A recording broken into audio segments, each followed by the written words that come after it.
દેશ વિદેશમાં વસતા મારા વાલા દર્શક મિત્રોને મનહર પટેલના જય ભગવાન.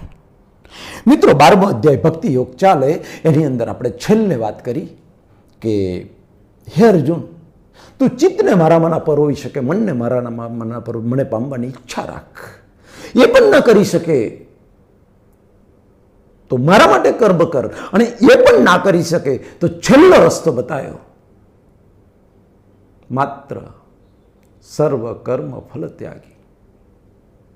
સર્વ કર્મોના ફળનો ત્યાગ કર તો પણ તું મોક્ષને પામીશ, મુક્તિને પામીશ, શાશ્વત સનાતન સુખને પામીશ.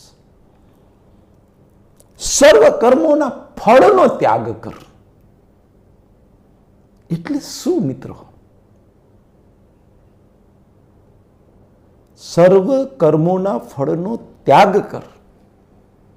જાડી ભાષામાં કહું, જાડી ભાષામાં, સંસારની ભાષામાં, જેને કર્મ માને છે સંસારી લોકો, જાડી ભાષામાં કહું તો એવો અર્થ થાય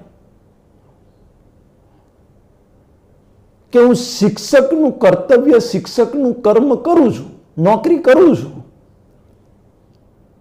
કર્મોના ફળનો ત્યાગ કર તો મારી શિક્ષકની નોકરી કરવાનું ફળ શું?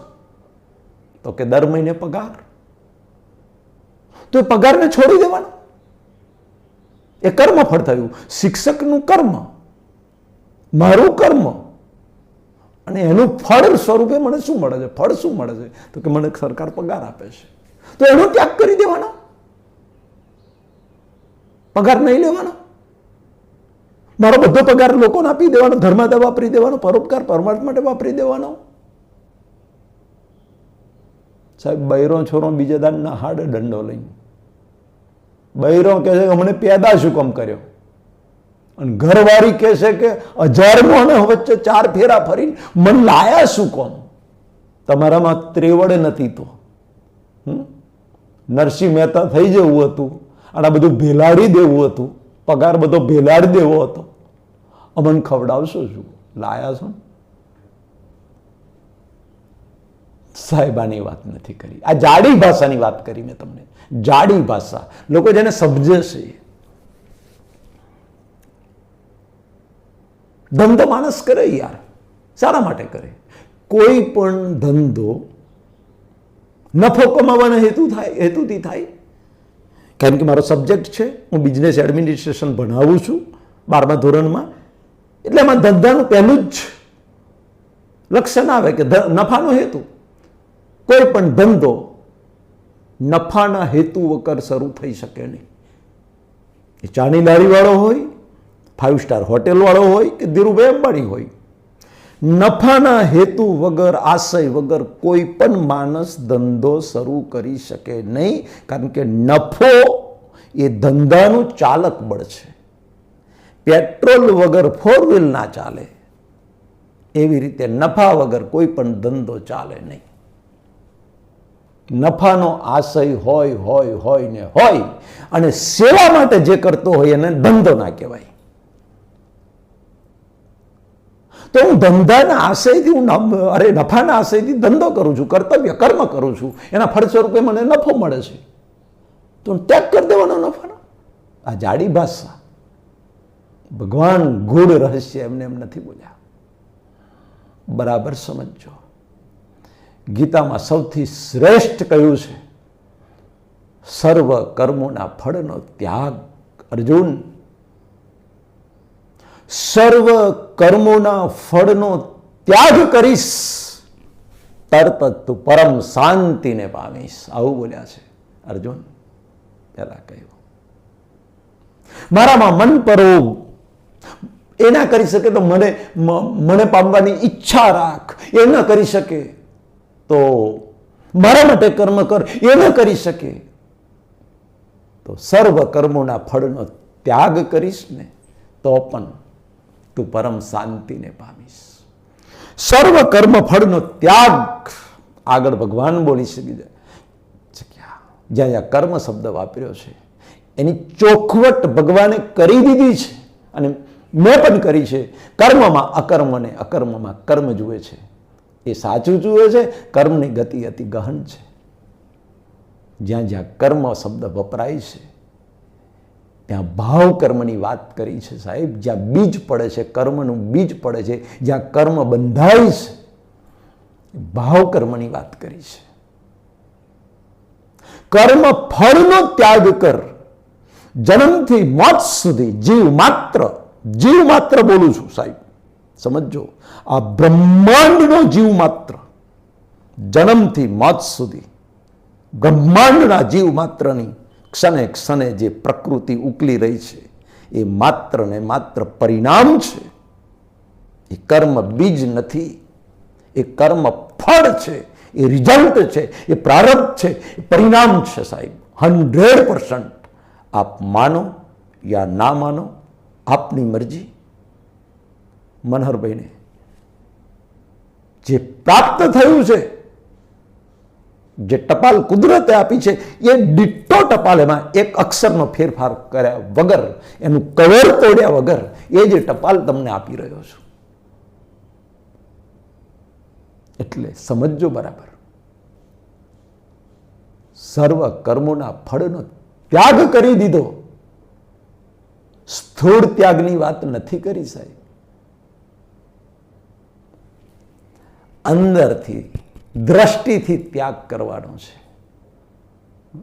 જ્ઞાન દ્રષ્ટિ પ્રાપ્ત થાય ને, જ્ઞાન દ્રષ્ટિથી જ્યારે એ સમજી જાય કે જન્મથી મોત સુધી મારી સામે જે જે સંજોગો આવે છે એ સંજોગો મારા જ કર્મનું ફળ છે,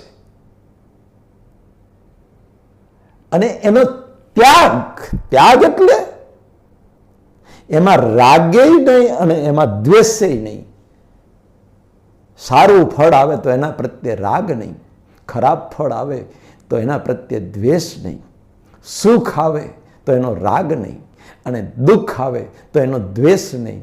સુખમાંના છકી જઈએ, દુઃખમાંના ડરી જઈએ. હાર્યના હિંમત, હાર્યના રામ નામ, સીતારામ સીતારામ સીતારામ કહીએ. જેવી રીતે રાખે રામ એવી રીતે રહીએ.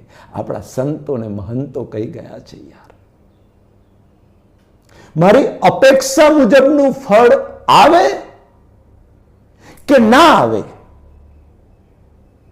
એ નક્કી થઈ ગયું છે મારા પ્રારબ્ધના આધારે, પણ મારી અપેક્ષા પ્રમાણે આવે તોય વાહ, ના આવે તોય વાહ. એટલે હું કહું છું સાહેબ, ભગવદ્ ગીતાની દ્રષ્ટિ જેની પાસે હશે ને એને પંખે લટકી જવાનો વિચાર નહીં આવે. બાકી 12મા ધોરણના એક વિદ્યાર્થીનું પેપર ખરાબ જાય, પરીક્ષામાં નપાસ થવાનો ડર લાગે, તરત જ પંખે લટકી જાય. કારણ કે આ દ્રષ્ટિ નથી, ગીતા દ્રષ્ટિ નથી, ગીતાનું જ્ઞાન નથી. એને ખબર પડે આ મારું જ પરિણામ છે. એટલે હું તો ડોક્ટર થવાની આશા રાખું, મારું ગોલ હોય છે કે ડોક્ટર થવાનું, પણ મારું પુણ્ય ના હોય તો ડોક્ટર કઈ રીતે બની શકું? મારી પ્રકૃતિમાં એ લાયો ના હોય તો કઈથી બની શકું ડોક્ટર? હું તો બધા અભરખા રાખું. એ અભરખા થોડા પાસ થાય, એ કુદરત થોડા આપે. રસ્તે બાળકો લઈને ભીખ માંગતો ભિખારી પ્લેનને જોઈને એમ કે મારે પ્લેનમાં બેસવું છે, થોડું બેસાય? કુદરત કે એમ થોડું બેસાય? તારે પ્લેનમાં બેસવાનું હોય તને બાળકો લઈને ફૂટપાથ પર થોડો હું મોકલું? કોઈ પૈસાદારને ઘેર ના મોકલ્યો હોય તો ત્યાં જન્મ ના થયો હોય તારો? અપેક્ષા તો બધી રાખે.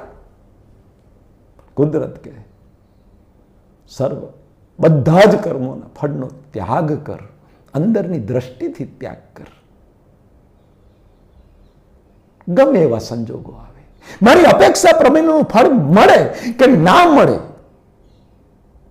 મળે તોય વાહ અને ના મળે તોય વાહ. એને હું સહર્ષ સ્વીકારી લઉં. એને કહેવાય સર્વ કર્મનો ફળનો તું ત્યાગ કર. સર્વ કર્મના જે તારી સામે સંજોગો, જે ફળ આવે છે એ ફળમાં મોહિત ના થઈશ, પણ જ્ઞાન દ્રષ્ટિથી એ ફળનો ત્યાગ કરી દે. ત્યાગ એટલે એને છોડી નથી દેવાનું. એનો ત્યાગ એટલે સ્થૂળ ત્યાગની વાત નથી કરી, જ્ઞાન દ્રષ્ટિથી એનો ત્યાગ કરી લે એટલે બોલવું પડ્યું ગીતામાં, અર્જુન સમભાવ એ યોગ છે, રાગ અને દ્વેષ એ આ સંસાર વૃક્ષના બે ધોરી મૂળ છે, જ્ઞાન રૂપી તલવારથી આ બે ધોરી મૂળને કાપી નાખ. આ બધી લિંક જાય છે ત્યાં. એક બીજી વાતો જે ભગવાને ગીતામાં વાતો કરી છે, દરેક સ્ટેજ પર જુદી જુદી વાત કરી છે, એકબીજાની લિંક ત્યાં જોઈન્ટ થાય છે, ખબર હોવી જોઈએ. એટલે ભગવાને કહ્યું કે બધા જ કર્મોના ફળનો તું ત્યાગ કરીશ ને પરમ શાંતિ પામીશ. કારણ મળી જાય પરમ શાંતિ, એને ખબર પડી જાય કે જે કઈ ફળ આવે છે મારા જ બીજનું પરિણામ છે, સારું આવે ખરાબ આવે, પણ મારે જોઈતું નથી હવે. બસ રાગ દ્વેષ વગર એ જે કંઈ મારા જન્મથી મોત સુધી ક્ષણે ક્ષણે જે સંજોગો આવે છે બસ એનો નિકાલ કરો. એ મારે નથી જોઈતું. એ કુદરત તે સંજોગો ભેગા કર્યા છે, મારા જ બીજનું ફળ છે તે ભેગું કર્યું છે, બસ એનો ભોગવટો મને મળી ગયો. પછી એમાં મોહ નથી. મને સારા કર્મ સારા સંજોગોમાં મોહ નથી અને ખરાબ સંજોગોનો દ્વેષ નથી. મોહ, રાગ કો, આસક્તિ કો, બધા એક શબ્દો છે. બસ આને કર્મ ફળનો ત્યાગ કયો છે. પેલી જાડી ભાષાનો નહીં, લોકો જાડી ભાષાનો કર્મ ફળનો ત્યાગ સમજી બેઠા છે યાર. એ તો કેવી રીતે ત્યાગ કરાય? ના કરાય. મેં પહેલા કહ્યું તમને, શક્ય જ નથી ને. સ્થૂળ ભાષાની વાત નથી આ, આટલી સૂક્ષ્મ વસ્તુ છે. આને સાચો કર્મ ફળનો ત્યાગ કયો. આ દ્રષ્ટિ, જ્ઞાન દ્રષ્ટિથી કર્મ ફળનો ત્યાગ કરવાનો છે. સંભાવમાં રહીને જીવનની દરેક ક્ષણે આવતો એક સંજોગને પાસ કરવાનો છે, રાગ દ્વેષ વગર. જે કંઈ ફળ આવે છે મારી સામે, રાગ દ્વેષ વગર એને પાસ કરો, ત્યારે એને કહેવાય કે કર્મ ફળનો ત્યાગ. અને ત્યારે પરમ શાંતિ થાય. અંદર સમજણ આવે કે મારા જ રોપેલા બીજનું આ કર્મ ફળ છે. આવી દ્રષ્ટિ અને એ કર્મ ફળ મને ચોંટવું ના જોઈએ, એનો ત્યાગ કરો. એટલે સારું ફળ મળે કે ખરાબ ફળ મળે, પણ સારા ફળની મને આસક્તિ ના થવી જોઈએ. જો આસક્તિ થઈ, અભિપ્રાય આપ્યો કે આ સારું છે, મારે આસક્તિ થઈ, તો એ નવું બીજ પડશે, આવતા ભવે કેરી ફોરવર્ડ થશે. એટલે કુદરત કહે છે કે આસક્તિ, ફળનો ત્યાગ એટલે એમાં આસક્તિ કાઢી નાખતું, સારું ખરાબ બે એને નીકળી જવા દે. બસ આપણે વોમિટ કરીએ, ઉલટી કરીએ, તો એટલે ઉલટી કરી નાખીએ એની કોઈને આસક્તિ હોય, ઓબારા વર્તા હોય, બરોબર આકર વિકર થતું હોય, ઉલટી નીકળી જાય, આપણે કે હાસ સારું થયું. તો ઉલટી થઈ એમ પણ આસક્તિ હોય આપણને. આપણે ત્યાગ કર્યો ને એનો, એ ગયું, પછી એ ઉલટી તો નીકળી ગઈ, પણ પછી આપણે ત્યાં ઊભા રહીએ એને જોવા? કેમ નહીં ઊભા રહેતા? આપણે ત્યાગ કરી દીધો, નીકળી તો ગયું, શરીરે તો ત્યાગ કર્યો, પણ દ્રષ્ટિથી આપણે ત્યાગ કર્યો કે ના જોઈએ આવી ઉલટી, જોતા જ નથી. મારી તમારી સામે જે પ્રકૃતિના સંજોગો આવે છે માત્ર ને માત્ર વોમિટ છે સાહેબ, ઉલટી છે, એને નીકળી જવા દો. આ ઉલટીનો મોહ ક્યારેય ના કરશો. દ્રષ્ટિથી એનો ત્યાગ કરી દો. બસ આને સર્વ કર્મના ફળનો ત્યાગ કર. સર્વ કર્મ ફળ, સારું આવે ફળ કે ખરાબ ફળ આવે, જ્ઞાન દ્રષ્ટિથી એનો ત્યાગ કરી દો. અંદરથી ત્યાગ કરવાની વાત કરી છે, દ્રષ્ટિથી ત્યાગ કરવાની વાત કરી છે. એટલે હું ઘણી વખત કહું છું યાર, કોઈની પ્રકૃતિને ફેદશો નહીં, કોઈની પણ પ્રકૃતિ. આ જ્ઞાન એ શીખવાડે છે. કોઈની પણ પ્રકૃતિનો દોષ જોવો, ચાડી ચુગલી કરવી, નિંદા કરવી, ટીકા કરવી, ગણે તો જોઈએ આપણે યાર. એ ઝોપે બેઠા હોય ને એવા 4-5 જણા નવરા. આજે તો આનું આમ થયું, પેલાનું આમ થયું, આનું આમ થયું, આનું આમ થયું. જેટલાય જણની પ્રકૃતિને ફેંદી વળશે યાર, નિંદાઓ કરી. બહેનો ઓટલા પર ભેગી થાય, 4-5 બહેનો ભેગી થાય એટલે પછી વાત કરે તો આની હાહુ એ આવું થયું યાર. આ તો હવારમાં હાહુ બહુ બાજેલો, હાહુ બહુ રાશિ છે, આવી છે ને તેવી છે રોજ. આ ફલોનો કે બાઇક પર પાછળ બેહાડીને જતો તો પેલીને કે આવી વાતો. એટલે કોઈ પણ માણસની પ્રકૃતિને ફેંદવી એ સંડાસ ફેંદવા બરાબર છે, સમજી લેજો સાહેબ. કોઈ પણ માણસ સંડાસ ફેંદવાનું પસંદ કરે ના કરે, કશું નહીં મળે એમાંથી. એમાંથી હીરા મોતી ઝવેરાત નહીં મળે. એટલે કોઈની પ્રકૃતિ એને મહેરબાની કરી અને પ્રકૃતિમાં ઊંડા ના ઉતરશો. એની પ્રકૃતિમાં જેવી મારી પ્રકૃતિ એ પરિણામ છે. હું મારી પ્રકૃતિ નથી બદલી શકતો યાર. મારી ચાલવાની જે ચાલ છે ને, એ ચાલ હું આખી જિંદગી મરી જાઉં ને તો મારી ચાલવાની ચાલને હું ના બદલી શકું સાહેબ. અને બદલી જોજો સાહેબ, ટ્રાય કરી જોજો. કોઈ કહેજો કે હું ચાલ બદલીને બતાવું સાહેબ, જિંદગી જતી રહેશે. તમારી ચાલવાની ઢબ છે ને, દરેકની અલગ ઢબ હોય ચાલવાની, ના બદલી શકાય. હું મારી પ્રકૃતિને નથી બદલી શકતો, તે એની પ્રકૃતિને કેવી રીતે બદલી શકે? હું કઈ રીતે અપેક્ષા રાખી શકું કે બદલી જાય? ભગવાન કહે છે જે બધામાં મને જુએ છે ને મારામાં બધું જુએ તે સાચું જુએ છે. કુદરત કહે છે એની પ્રકૃતિને ફેંદીશ નહીં, એની અંદર બેઠેલા પરમાત્મા છે, ચેતન તત્વ છે, એને જો જ્ઞાન દ્રષ્ટિથી, કલ્પિત દ્રષ્ટિથી એની અંદર બેઠેલા પરમાત્માને જો. હે અર્જુન, જે માણસ ગાય, બ્રાહ્મણ, ચંડાળ, હાથી, કૂતરો એમાં સમદ્રષ્ટિ જુએ છે.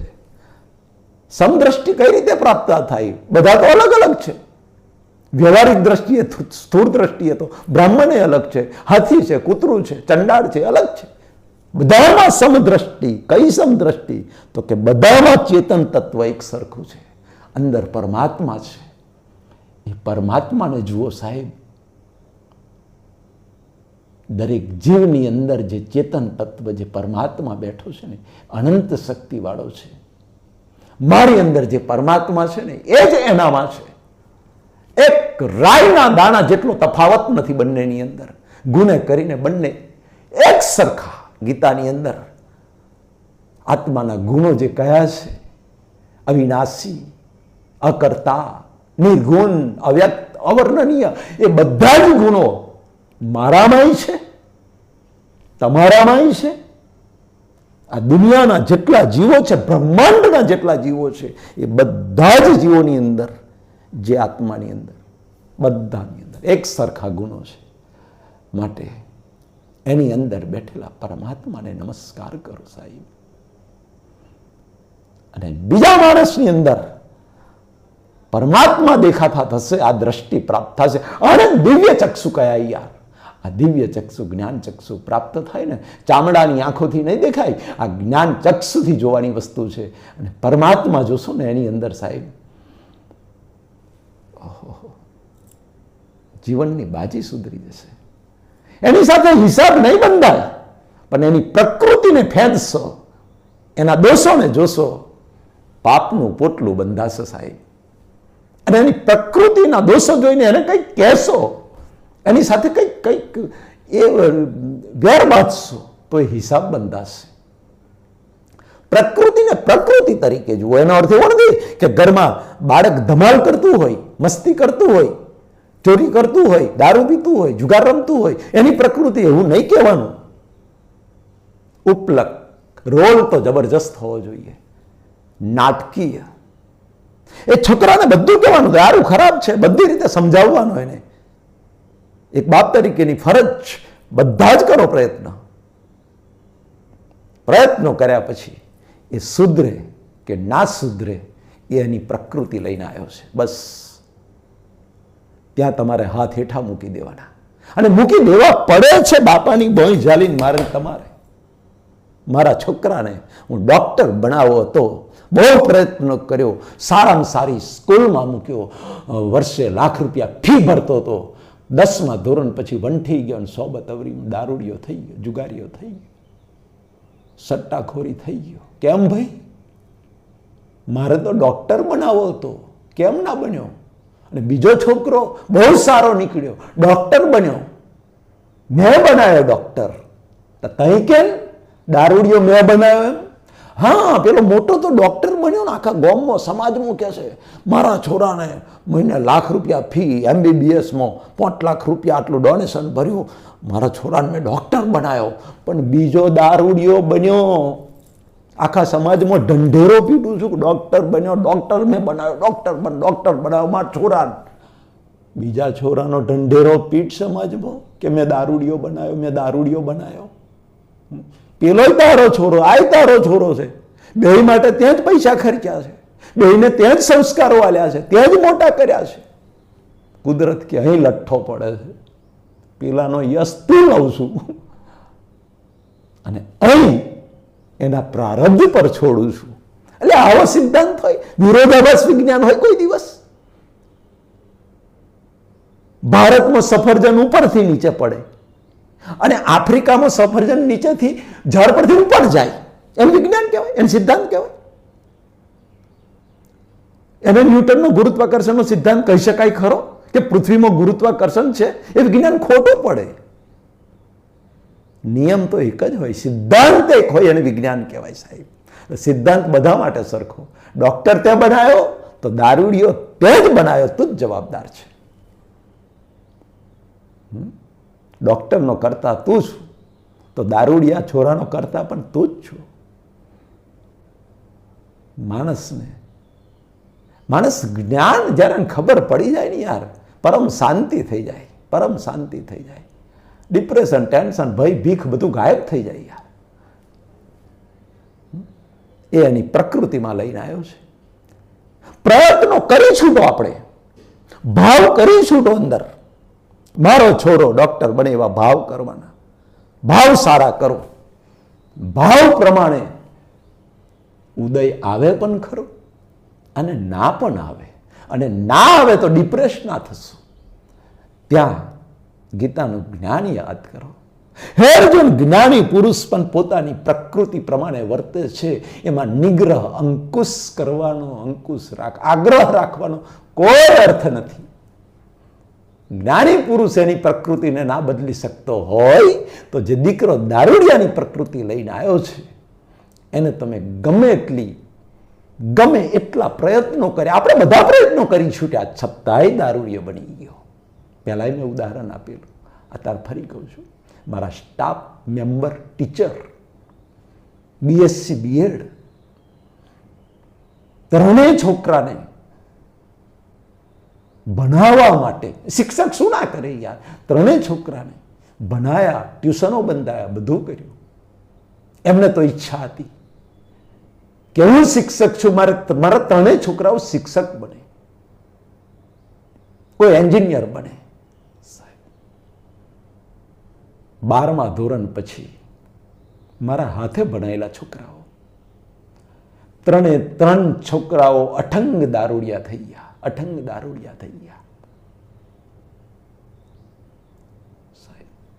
મારો ભણાયેલો એક છોકરો મોટો બિઝનેસમેન બની ગયો છે બરોડામાં. મારા હાથે ભણાયેલો એક છોકરો ચાર્ટર્ડ એકાઉન્ટન્ટ બની ગયો છે. મારા હાથે ભણેલા 3 છોકરા અઠંગ દારૂડિયા બની ગયા. જો મનહરભાઈ બિઝનેસમેન બનાવ્યો હોય, મનહરભાઈ ચાર્ટર્ડ એકાઉન્ટન્ટ બનાવવાની મનહરભાઈનામાં તાકાત હોય, મનહરભાઈ જેટલાને ભણાયા ને બધા જ ચાર્ટર્ડ એકાઉન્ટન્ટ બનવા જોઈએ, નથી બનતા. હા, પ્રયત્નો આપણે કરી છૂટ્યા એને, આપણે પ્રયત્નો કરી છૂટ્યા બધી રીતે, વ્યવહારિક રીતે, કે સારા રસ્તે વળે, સારું ભણે. શિક્ષકનું ગોલ તો એવું હોય યાર, મારા ક્લાસમાં 80 વિદ્યાર્થી છે, મને એમ જ મારા 80 વિદ્યાર્થીઓ ચાર્ટર્ડ એકાઉન્ટન્ટ થાય એવો ભાવ હોય મને. છતાંય 3 ભાઈઓ જેના બાપ BSc BEd શિક્ષક, એ જ સ્કૂલમાં, 3 અઠંગ દારૂડિયા બન્યા સાહેબ. ધનત પણત નીકળી ગયો. એક દીકરાને તો લીવર ખલાસ થઈ ગયું, એક્સપાયર થઈ ગયો. 2 દીકરા રહ્યા, અઠંગ દારૂડિયા. દારૂડિયાની સમાજમાં શું વેલ્યુ હોય? આજે શિક્ષકે પોતાના દીકરાઓથી જુદા રહેવું પડે છે. વિચાર કરો. હું કરું એ જ અજ્ઞાનતા, સકટનો ભાર જેમ સ્વાનતાને. નરસિંહ મહેતા એમને એમ બોલ્યા છે યાર. કુદરત કે જેવી પ્રકૃતિ, જેવા બીજ લઈને આવ્યો છું ને, એ પ્રમાણેના સંજોગો અમે ભેગા કરવા પડશે. તું પ્રયત્ન કરીશ કે નહીં કરીશ? અમારો કાનૂન કે છે જેવું બીજ એવું ફળ. જો જેવું બીજ એવું ફળ ના હોય, જેવું બીજ એવી પ્રકૃતિ અમે ના આપીએ, તો અમારો કર્મનો સિદ્ધાંત ફેલ જાય સાહેબ. મિત્રો, 5260 વર્ષ પછી મનહરભાઈ હાડભાસ ચામડાના નિમિત્તે એક ગંધાતી ગટરમાં, મને પણ આશ્ચર્ય થાય. કુદરત જેની કોઈ લાયકાત નથી, ગંધાતી ગટર, અજ્ઞાન દશામાં અનેક ખરાબ કર્મો કર્યા. અજ્ઞાન દશામાં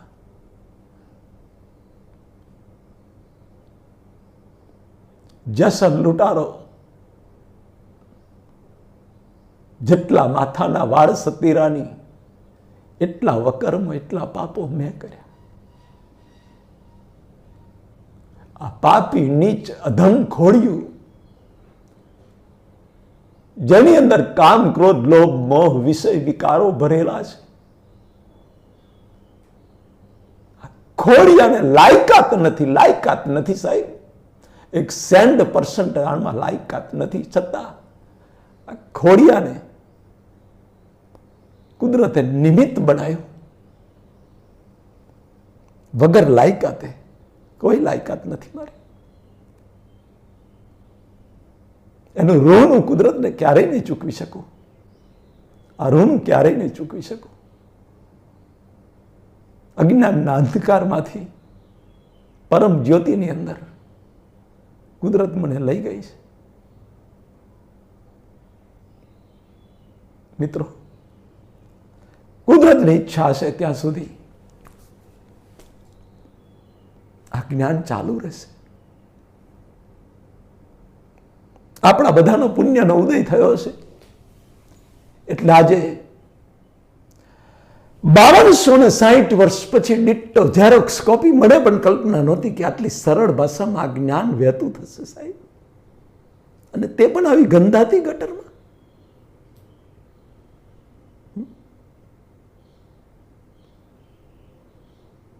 આજે મારા બધા મુમુક્ષો ઉપર કબૂલ કરું છું કે જેટલા માથાના વાળ છે, વાળને ના ગણી શકાય એટલા ખરાબ કર્મો કદાચ આ મનહરભાઈની પ્રકૃતિએ કર્યા છે. જેટલા માથાના વાળ તોડી રાની એટલા વકર્મ મેં કર્યા. કામ, ક્રોધ, લોભ, વિષય વિકાર ની ગંધાતી ગટર